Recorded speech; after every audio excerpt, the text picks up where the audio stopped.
Conversaremos agora com o advogado Luiz Gomes para tentar entender um pouco da reforma política que está sendo votada no Congresso Nacional, inclusive a forma de financiar as campanhas eleitorais.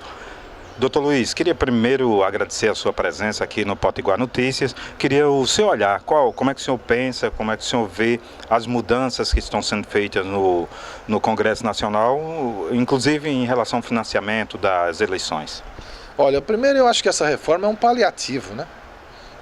Uma remediação muito ruim para a democracia e para os partidos políticos do Brasil, porque ela aprovou a cláusula de barreira, ou seja, estabelece que os partidos devem crescer obrigatoriamente, independente do seu campo de atuação, e também estabelece as limitações das coligações, ou seja, um partido que é pequeno, proibido de fazer coligação e de obrigatoriedade de mínimo de voto, ele está caminhando para a extinção dos partidos.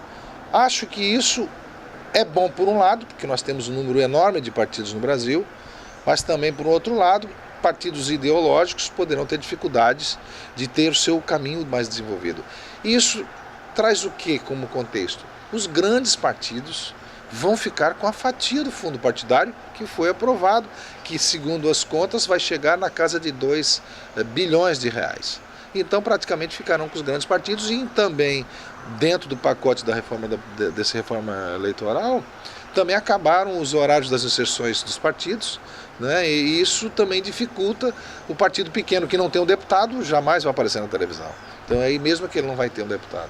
Então, acho que tudo isso gera uma expectativa muito negativa, na minha opinião, porque praticamente foi uma maneira de blindar os grandes partidos, as estruturas partidárias que estão no poder vão ser beneficiadas disso.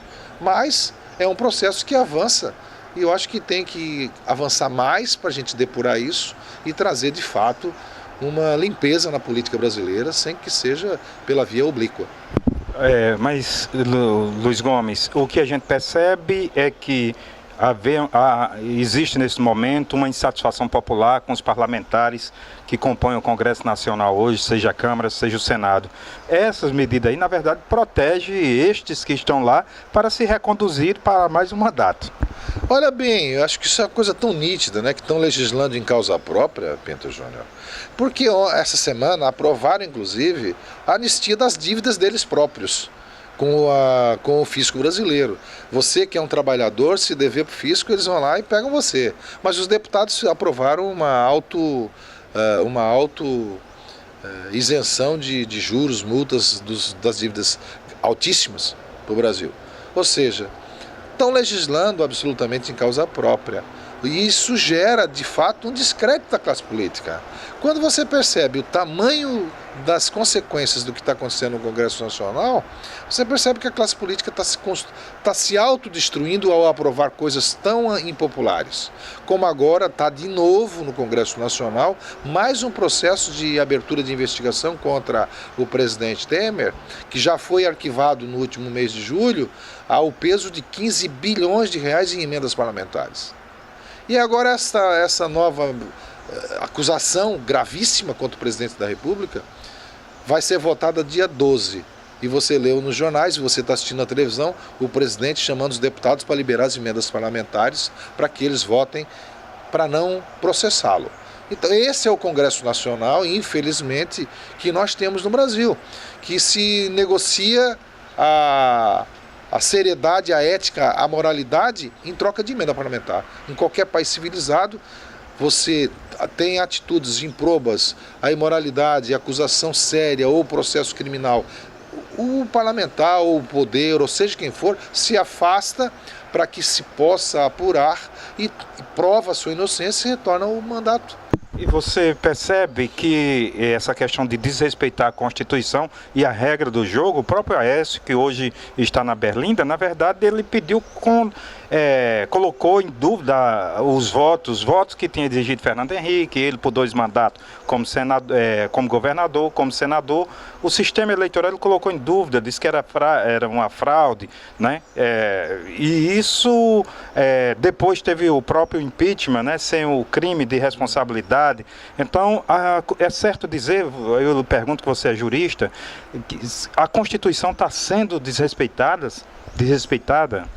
Pedro Júnior, eu tenho dito já isso em vários lugares por onde tenho falado. Há, de certa forma, uma desconstrução dos direitos constitucionais pela prática da classe política brasileira, mas, sobretudo, pela tolerância de muitos agentes do Poder Judiciário. Porque nós não podemos tolerar o mínimo, porque esse mínimo se torna muito. E hoje nós presenciamos isso, quando nós estamos admitindo atividades tão duras no combate ao crime, que eu acho que devem ter, a Lava Jato, deve existir o combate ao crime organizado, à corrupção, à improbidade, com firmeza. Mas nós não podemos ultrapassar o limite da legalidade. Prender uma pessoa é um ato extremo e só deve ter com acusações muito firmes. Em Santa Catarina agora teve a morte de um suicídio de um reitor que não tinha como dialogar com o judiciário, né? E ele foi, como protesto, se matou. Ele, inclusive, do estado que o senhor tem uma convivência, tem familiares. Tenho convivência, sei bem quem é o Cal, o reitor da Universidade de Santa Catarina, é contemporâneo do movimento estudantil do meu tempo lá em Santa Catarina, na década de 80, e o que aconteceu com o Cal, que eu conheço, e quem conhece ele em Santa Catarina, sabe que ele é um homem probo, um homem que tem uma vida reta, com quase 40 anos de vida pública, nunca teve um processo contra ele. E aí simplesmente prenderam, acusaram, sem nenhum elemento, sem processo. Ele não tem um processo contra ele. Morreu sem processo. Morreu sem processo. Ou seja, a exposição da vida dele foi uma gravidade tão forte e prenderam ele num presídio de segurança máxima como se estivesse num regime de exceção absoluta, que na verdade, data vênia, acho que foi um ato de exceção, duro, cruel e ilegal. Que ele, não suportando isso, pela moralidade e probidade que ele teve na vida dele, perante os amigos, ceifou a própria vida como uma maneira de dizer que ele, e como tantos outros brasileiros, estão sendo vítimas do abuso de autoridade e do excesso que algumas autoridades têm feito em nome da dita moralidade e do combate à corrupção. Tudo tem que ter o limite da lei. Eu acho que ultrapassaram o limite da lei e todos andam ultrapassando. Eu acho que nós devemos combater, como advogado, como jurista, que o combate ao crime tem que existir. Ladrão tem que ser preso, corrupto tem que ser preso. Mas respeitando a Constituição. Respeitando a Constituição, respeitando as leis.